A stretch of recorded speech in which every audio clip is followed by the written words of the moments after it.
Sonko mi wax dëgg yàlla nañ ko nangul rek li ko yàlla def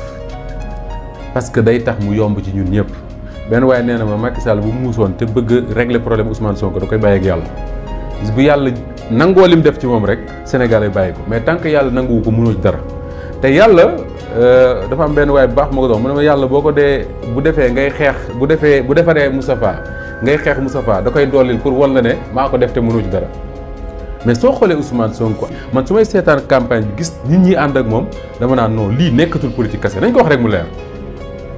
am na loo xam ne moo tax waa Sénégal di ko topp kañ nga mës a gis fii ci Sénégal Ablaye Wade sax amuloon loolu un homme politique di def caravane fayoo nit ñi xaalis ñuy ñëw ay mbooloo yu bari ba pare di jël ci seen poche di la jox ci biir caravane bi ngay gis ñuy ñuqi seen poche di la jox. ñii 10 000 ñii 5 000 ñii 1000 francs ñii 500 jox ma ne seen contribution la defe naa fees na dellu sama nga dem Mbuur heure añ xale yi di way naan añuñu Ousmane Sonko moo fiy ñëw.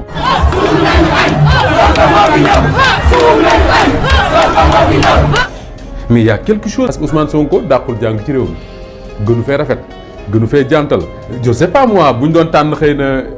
ñi gën a kii ci réew mi man la ñuy jël avant moom mais malgré tout man su ma génne fii ci mbedd bi kenn lijjantiwu ma su dee wax am Ousmane Sonko ñu ko dàq wax ci dëkk bi rek fi nekk kese. mais toog mu jàgg ma ne man damay analyser mbiru Ousmane Sonko dama ci bëgg a sonn say boo ñu ne mbiru yàlla la point parce que doo man mënu comprendre ma ku comprendre nag nga wax ma.